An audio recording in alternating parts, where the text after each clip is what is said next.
Like Hidden Valley, there are many businesses around our city that need to take weather into account. Even more so now with the increasing challenges of intense weather conditions due to climate change. Joining us now to discuss St. Louis's developing plan to combat some of these challenges is Aaron Young, Manager of Sustainability Planning with East West Gateway Council of Governments. Thanks so much for joining us, Aaron. Hi, Brooke. So I think it's important to start with, there's a difference between when we talk about weather and climate. What is that difference? Absolutely. The easiest and quickest way to describe it is weather is what you experience day to day. So it's almost 60 degrees outside, that's our weather. When you talk about climate, it's what the average is over several years. So climate is a summation of weather that occurs year to year. So last year, it was announced that East West Gateway would be developing a new climate change plan for St. Louis. I know it's still in development, but tell us about that plan. Well, it's initiated by the Environmental Protection Agency. It's a federal program, so there's many states and metropolitan statistical areas across the whole country that are doing these plans. So the EPA introduced a climate pollution reduction grant program last year, and they gave us a non-competitive grant at East West Gateway to do a climate action plan for the city of, or the St. Louis metropolitan statistical area, and also the states of Missouri and Illinois are also doing climate action plans. Now, there's a completion date of August of 2025, I believe. Yes. It may vary. What are some of those programs or developments that we should expect to see from the plan? Well, the plan is going to document a lot of what's already going on. Climate change has been an issue on a lot of people's minds for years, so there's already a lot of things happening across the region. And it's primarily to lower carbon emissions so we can avoid future changes, extreme changes in climate. But they call it decarbonization of buildings, where they're putting on solar panels and other alternative energy sources and increasing the energy efficiency through weatherization and insulation. And then there's the conversion of as many fleets as possible to electric vehicles.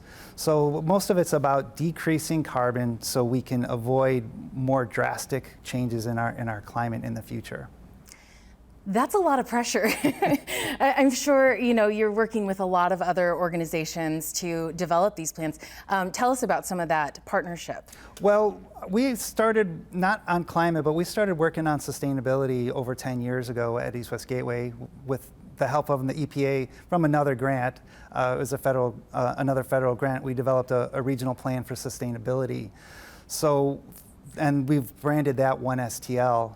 And so we've been working with organizations and government agencies from all over our bi-state region on doing sustainability in general for the last 10 years. And now we got this grant to do a climate action plan. We already have partners together, and we already have a foot up or step up on the momentum. So we've already started engaging with folks and finding those projects that people are interested in doing carbon reduction. So we're working with the city of St. Louis, St. Louis County, the St. Louis Zoo, the Botanical Gardens, groups like Renew Missouri and Earth Day 365 in Illinois. There's folks at Heartlands Conservancy and the Sierra Club. So we have literally hundreds of people and organizations that we're already working with. Well, it's a relief to hear everybody's on board. There have been other plans similar to this in St. Louis and surrounding areas. How will this plan be different? This plan is different because it's regional in scope. Like I said, we have to do it for the metropolitan statistical area, which is 15 counties, both in Missouri and in Illinois. The other plans that have happened, like the city of St. Louis has a sustainability plan and a climate plan, and a lot of the suburbs have them, but those are focused on their jurisdictions. So this is an effort to look at more holistic systems to see what we can do in a collaborative manner to have a greater impact on carbon pollution reduction.